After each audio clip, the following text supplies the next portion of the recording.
Hello, everybody, and welcome to another installment here of CR Wrestling Commentary. I'm your host, Sedrik, and I'll be answering viewers. And this one will be coming from Zimbo Times 2 on when he asks, what are your top least favorite personalities? And it's obviously about wrestling. Before I answer because it took me a while. Someone asked me a question, I really think about it, and I want to make sure I do as decent or great of a job as I possibly can. But before getting into this, I'm going to go over the 10 people that was on my mind. I'm going to go over them, but then afterwards, there's a bonus of, let's see, what's it, 1, 2, 3, 4, 5 people. And it's not a Patreon thing. No, this is free. Just go over to Spreaker.com and you can listen to the rest there. Okay, so obviously you listen to the whole thing and over there, or you can just try to skip and find out where the last ones are. But yeah, I'd rather do Spreaker when it comes to this, because YouTube, one, I'm never going to get 1,000 viewers, and I am sick and tired of YouTube disrespecting people and not having to suffer any consequences for it. They get rewarded for hurting people. Spreaker is allowing people to get their voices out, do what they gotta do, and do what they love. And the people doing it, the creators such as I, will get paid, and all you have to do is just listen to the ads that roll by, and the ads are not long. So that's all I ask, just to sit down, listen to the ads, listen to the show, and that's it. And on Spreaker, you can sign up. It'd be best if you sign up and listen there. And you can leave your comments, and I think you can rate it and whatnot. So I'm asking if you could give it a chance. If you want to ask questions, about anything, you can do it on Discord. You can sign up for my Discord, and there you can go to the ask your question section. Just put it down. If you want to talk to me, you want to ask me or Cedra or both, you can just make it very specific. Just be like, hey, Sedrik, I want to know this. Cedra, which is Sidra, hey, I'd like to know this. Or if you just say CR in general, then that would be for most likely both of us. That's why I want to try to tackle this. I want to try something new. I want to be engaging with you. For those that listen, for those that want me to answer or, converse in some form or fashion, that's what I would like. Y'all taking your time to listen to me. I want to try to give something back, whatever I can. I don't got any money, so, I can't do what I initially wanted to do with this channel, because, I'm broke, and I wanted to try to get people some money, people that was listening, but I can't do that. I'm broke. That kind of ticks me off, but that's a different subject. So when this is over, you can head on over to Spreaker, or you can just head over to Spreaker now. Take the top billing link right there. It'll be the very top. That's why it's top billing. And it'll be the first link, and you can just listen to me there. All right. I know, 3 minutes in, I'm saying that, but still, give me a chance. All right. So, let's get into this. So, top least favorite personalities. And I did this as it came to me. It took me a while to figure this out, because there is a massive amount of personalities in wrestling that turn me off, bore me, put me to sleep. But the problem is, there are companies where putting their all into it might not even be that worth it. In addition, probably they're getting no coaching on how to get themselves over in certain promos or style. And a lot of times people's style and promos don't even match. What you look like, how you speak, and how you perform in the ring should be harmonious.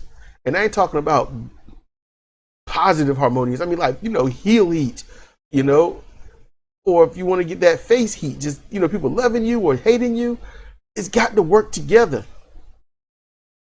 So there's people that it's like, I don't think these people are ever going to get me to like them. And I'm gonna start off. All right, so 5 minutes in, finally getting started. Yeah, been around the bush, man. So, okay, first one on the list, and this is not in any particular order.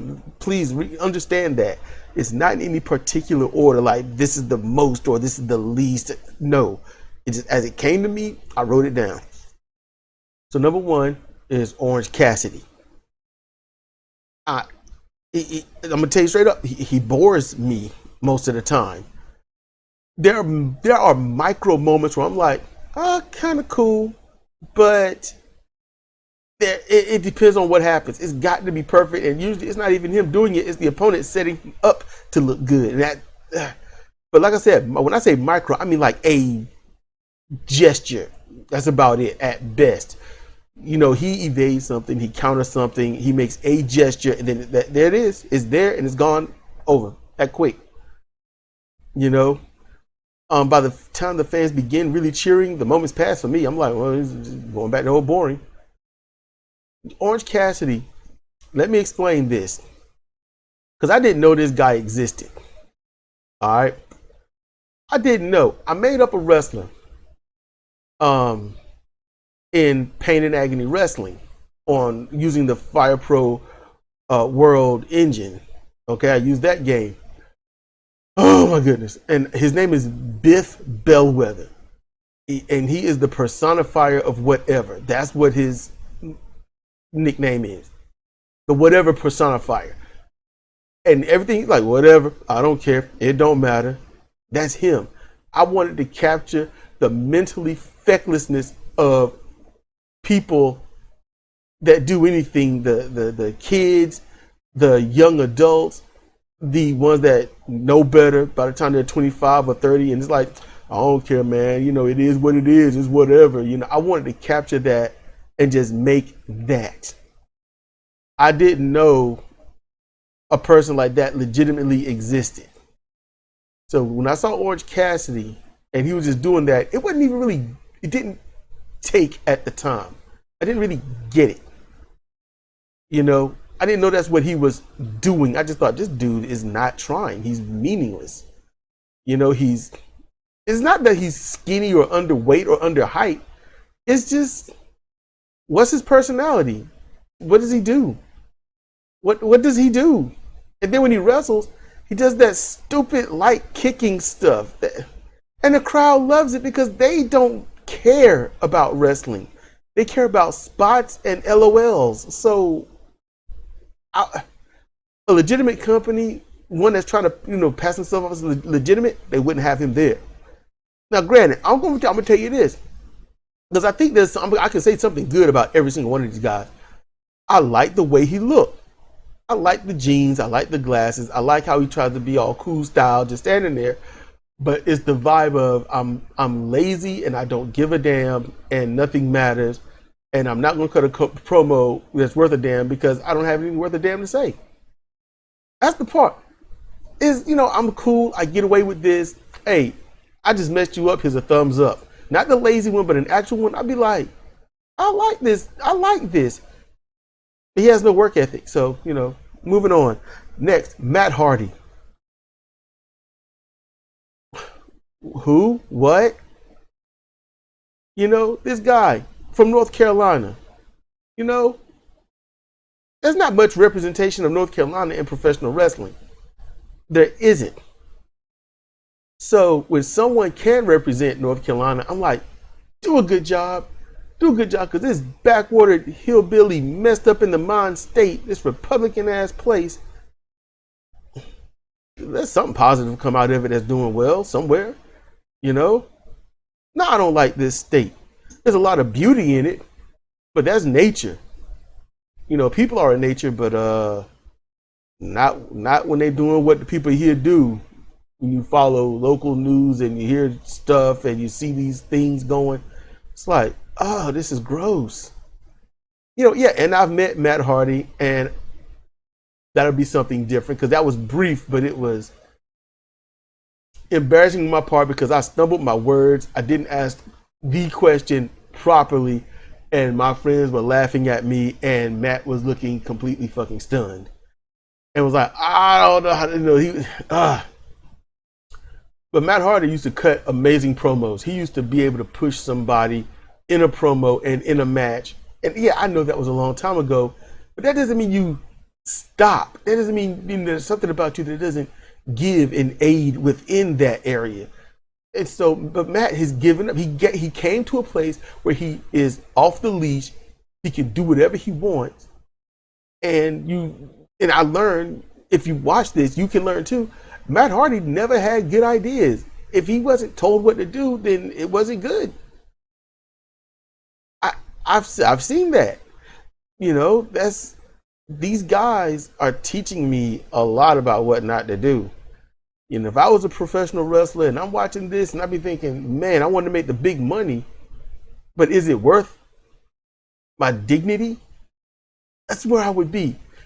I want to make big money, but is it worth my dignity, my self-respect? And like Ted DiBiase said, everybody's got a price. Oh my goodness. I don't think I have one when it comes to something like this. That's where my stubbornness is epic. My dignity. When it comes to something like this. So, okay, this one right here, I know it's supposed to be, I was going to do 10, but hold on, let me 1, 2, 3, 4, 5, 6, 7, 8, 9, 10, 11, 12. Okay, 12. And there's like 5 bonus. So I'm not doing 10, I'm doing 12. Actually, 13. Because this is a tag team. You know who it is. The Young Bucks. That's next. Seriously. Honestly. What good about their personality?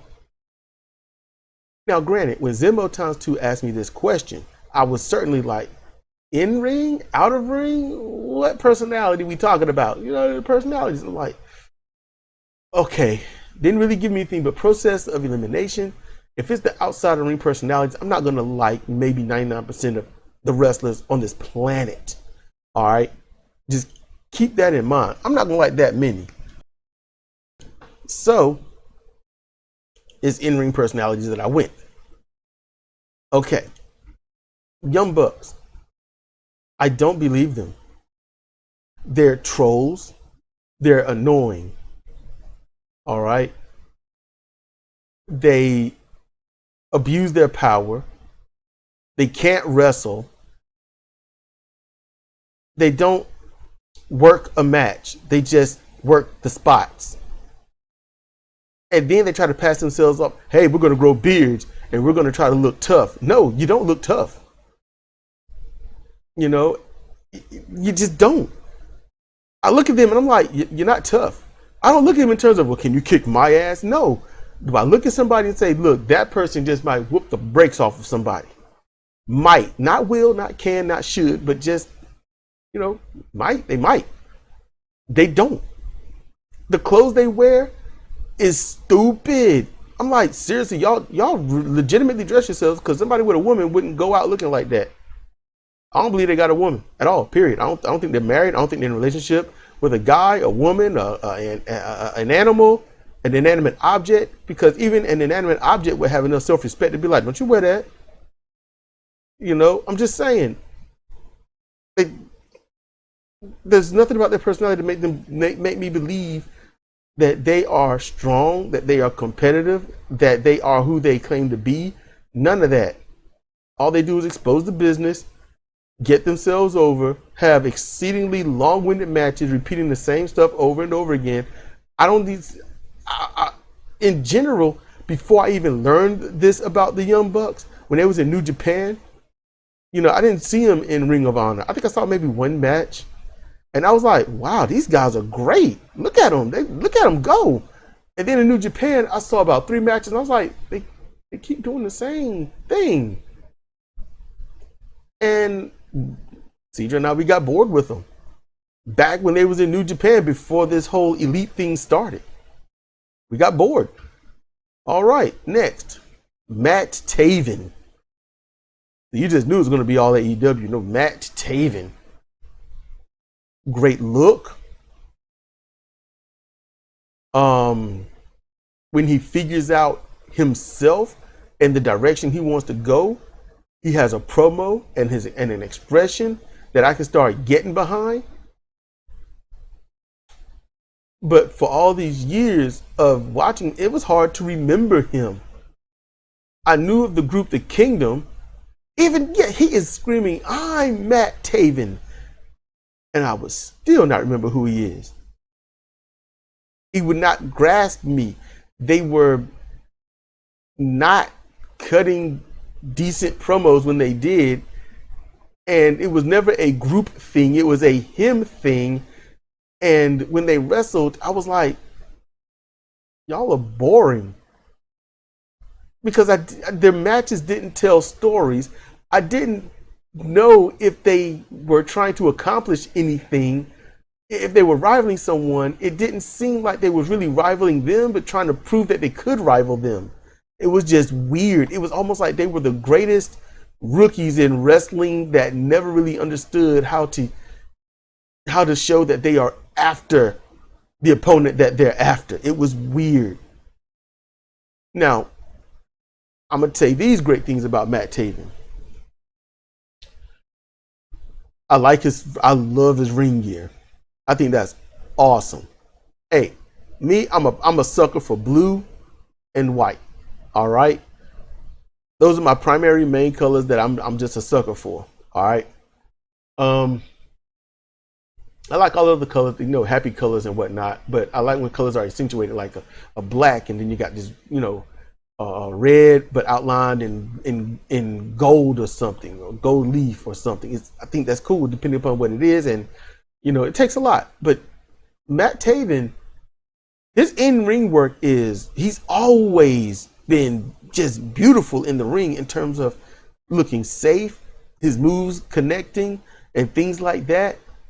He looked great. But only recently, seeing him in the NWA, and it's not that the NWA has brighter lights. They technically don't. They don't have much brighter lighting than Ring of Honor. But the camera work, you get to see him legitimately, see what he looked like. It's just there's not so much shadow. There's light, and then you get it the wrong angle, there's too much shadow. I get to see this guy, and he gets to come out and be like, "I'm awesome, watch me work." And when I saw him on the NWA, I was like, wow, this guy is completely different than Ring of Honor.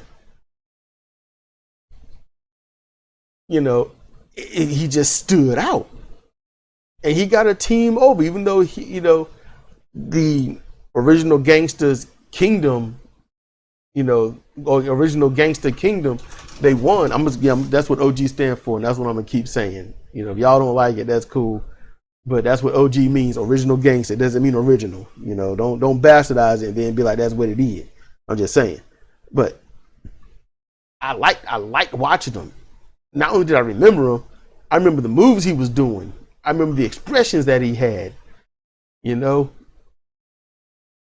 That Matt Taven, I'm liking, but I don't know. He hasn't cut a promo, so I'm like, you could still be that boring little thing that's trying to figure out if you can rival somebody. So I don't know. Okay, next. Y'all gonna be mad at me on this one. Adam Cole. He cuts a great promo.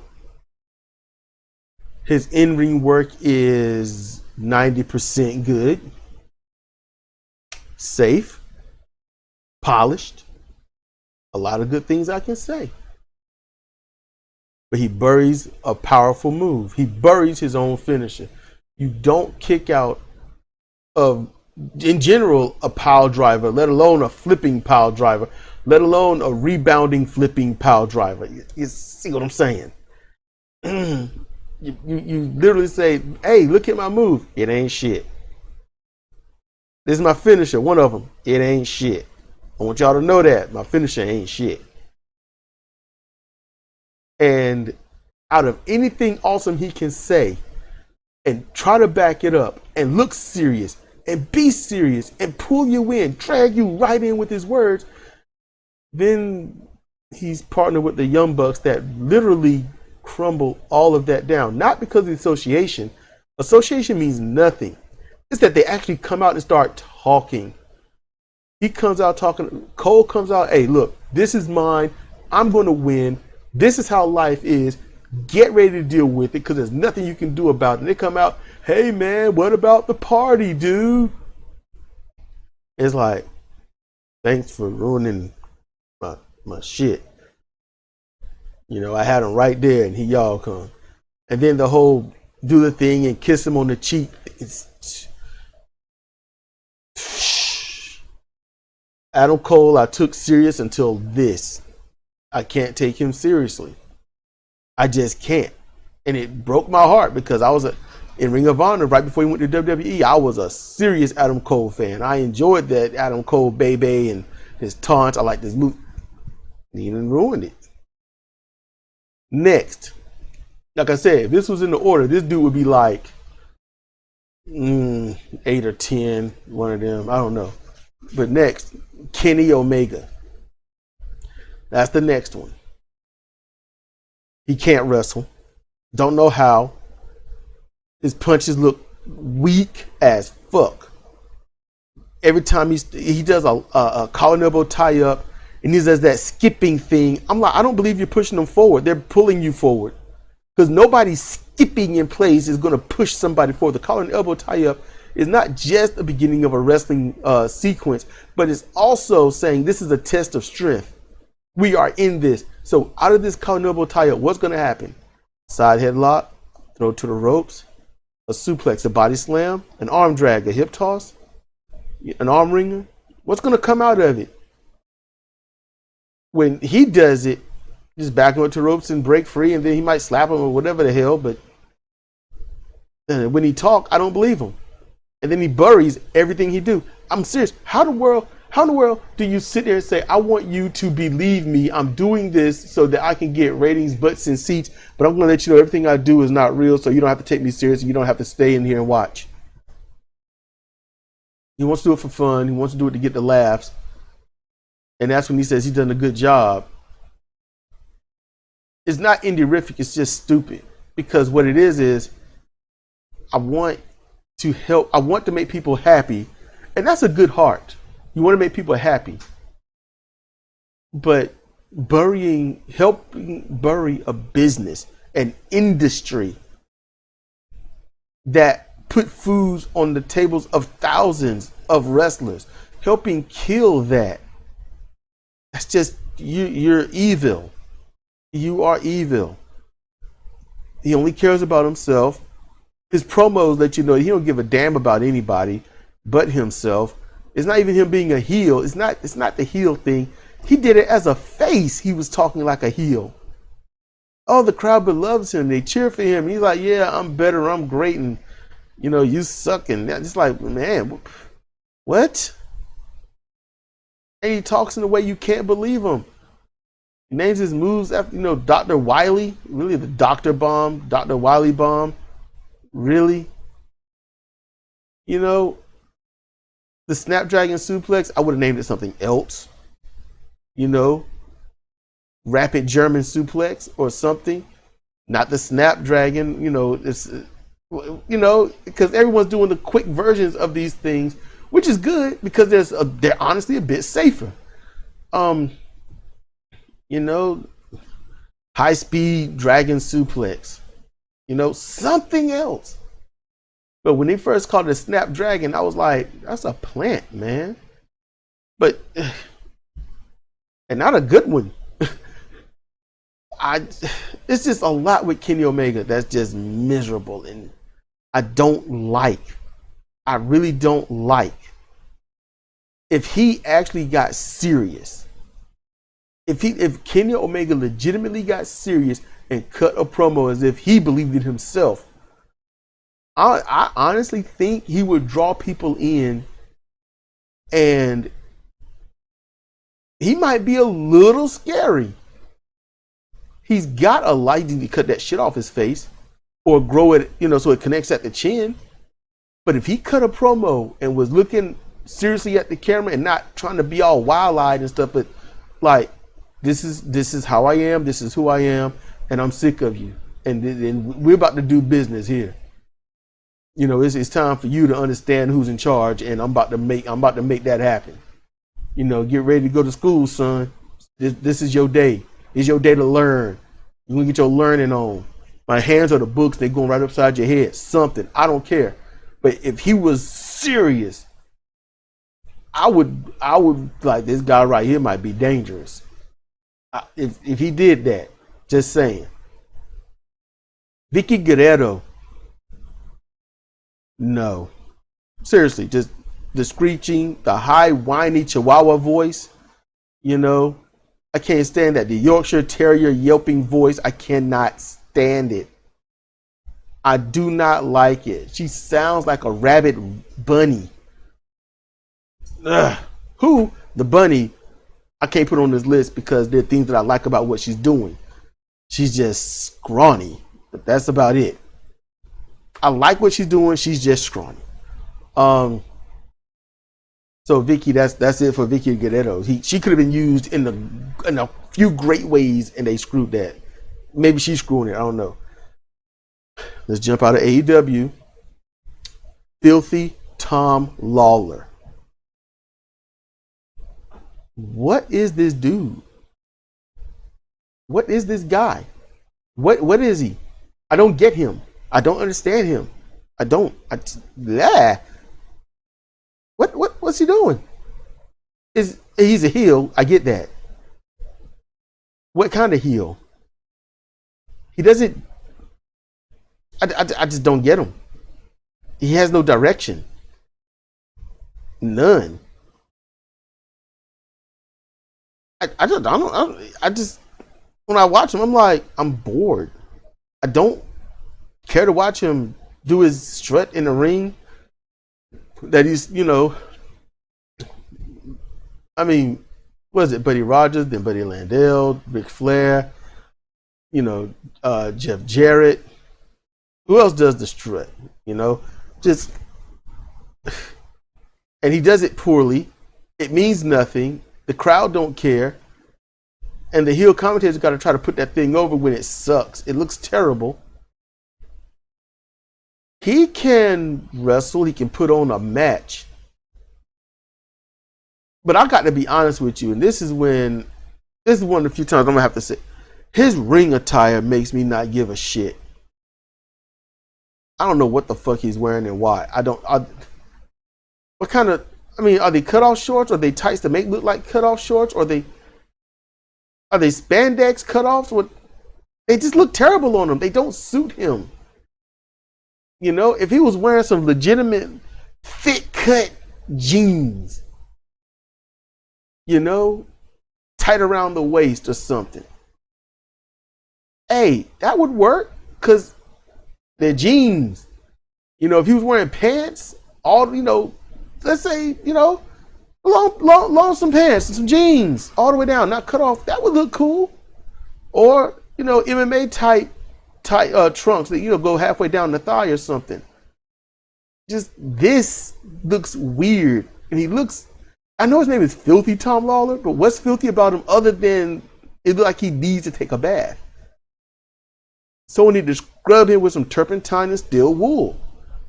I don't know what to make out of him. I don't know what's supposed to be filthy. He's a heel, but what kind? How bad is he? He doesn't out-heel anyone else that I know of.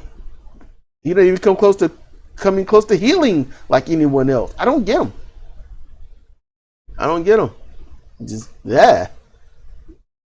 Now, next. This is heartbreaking. Evil.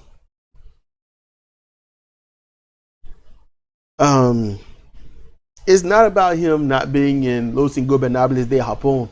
It's not about that. It's not that he's in Bullet Club, because I thought he should be in Bullet Club. But what it is, he doesn't have a personality anymore. He had one. And while it could be there, while he hasn't necessarily changed anything about himself, per se, Dick Togo interfering in his matches, he's trying to be that type of heel. He's trying to get that heat from the fans, which he fails at. He's Japanese. He understands the Japanese fans. He understands what in their society and their culture, what constitutes as a bad guy and a not bad guy. And in Japan, they come to see a sport. So when he cheats, it's for the American crowd. For back in the day, he might do all right as a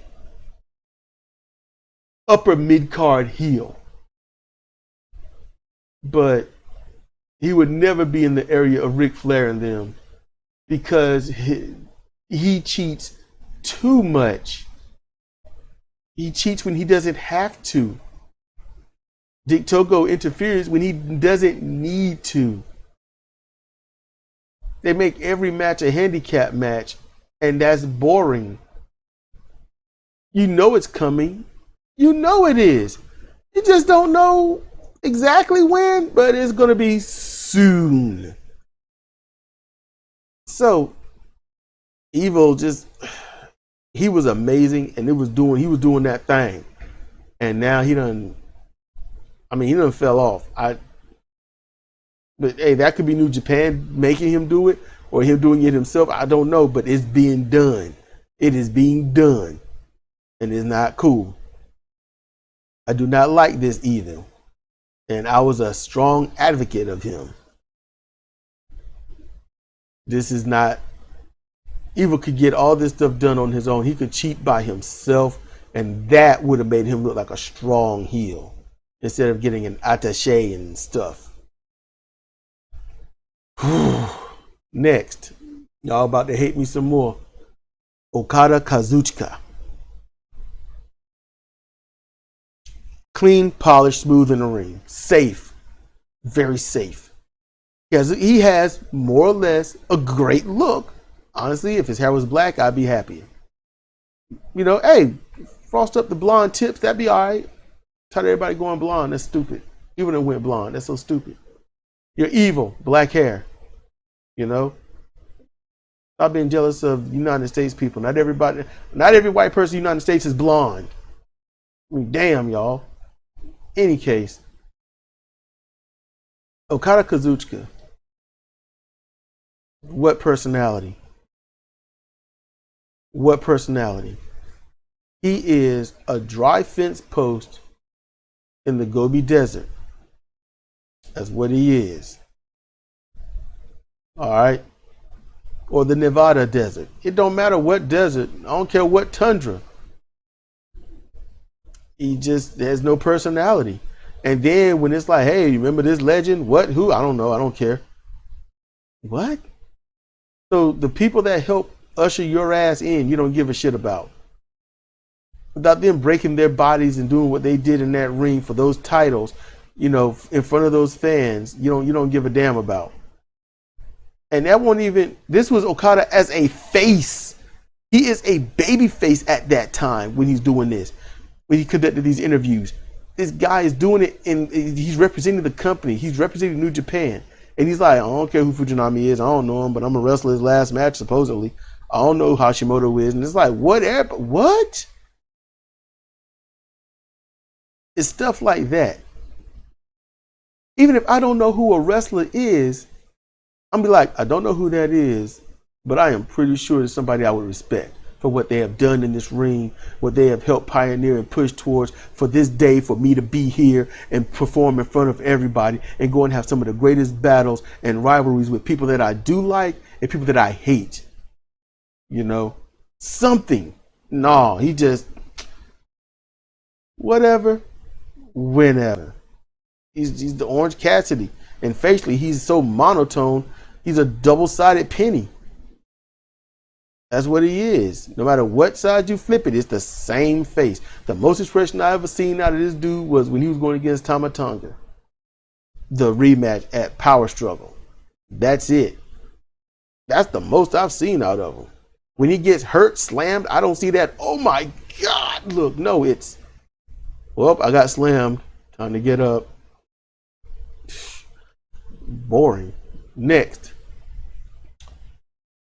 Chris Jericho. Chris Jericho commentary, he just screams. He says stupid stuff, and I don't believe him. I just do not believe his words. I do not believe he believed his words. And commentary is where he could start an easy rival with Taz's group and leave this other thing alone. But you got to finish it out. I should just have a blow off match and be done with it because nobody cares. But in general, Jericho does not know how to do a promo. He doesn't either know the power of the promo, or he's jealous of those that can out promo him. There's something wrong with Chris Jericho. He's getting back in shape, and I'm happy about that. He'll be safer in the ring. He'll be able to have higher endurance and go a little bit longer. That's great. He's doing. I don't personality outside the ring. Honestly, part of me wish he'd get hit by a streetcar. You know, I don't like him. I do not like what he stands for outside the ring. He's a human being against me.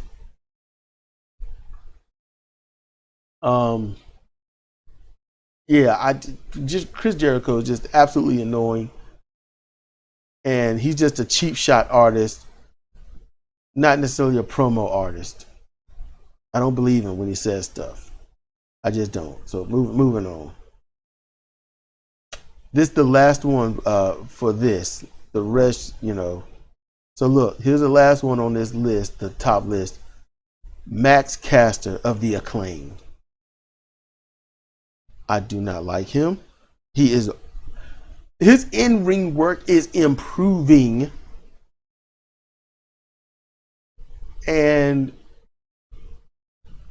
I think it's bad for anyone to use a pile driver or a DDT as a setup move. I think it's horrible. I shake my head when those I like do it.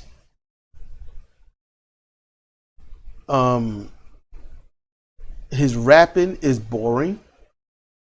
It makes little sense as they talk about things that only social media stalkers would know. And he always seems to find a way to same-sex own himself in every single rap. It's almost like he is screaming, hey, I'm gay, but I won't admit it. In this day and age, if you can't admit it, then you are hopeless. You know, because the gay wrestlers that come out as gay, you know how I feel about them? Just wrestle. I don't care. You know, I don't care about the ones that are straight. Why the fuck should I care about the ones that are gay? It's equal to me. Wrestle. Get over. Do a promo. Show me some moves. Are you smooth and safe in the ring? Give a shit who you banging or what you're banging. Whether it be human, animal, inanimate object, just get in the ring and wrestle, man. Just wrestle. Just show me you can wrestle. Get in there, girl. Show me what you can do. That's how I feel. You know, and there's some nice people out there in that ring that are gay. And I'm like, I don't necessarily see a same-sex person. I see a professional wrestler that I want them to make me believe them. That's it. Max Caster is like, bruh, either you are or you not, and it don't matter. It's just that your rap game sucks. Your ring attire, a little bitey from a couple of people, but it's all good. It's all good. Your in-ring work, not too bad. Not too bad. But, you know, you can't, you know, pile drive somebody or DDT someone, and then after you drop somebody on their dome or their neck, you can come off the rope with an elbow drop? Really? Seriously? That's literally like giving somebody a brain buster, picking them up and be like, all right, y'all, small package. That's dumb. He looks like a troll, and that, for me, it's a little bit boring. Because trolls are boring. All they want to do is get a rise out of you, right? You know? heels don't want to get a rise out of you. They want you to be angry with them. Not just, oh man, you're upset, aren't you? No. A good heel wants you to hate that person or that team. And I mean hate. They don't want you cheering a damn thing. But in this climate, that's difficult because nobody understands what wrestling is.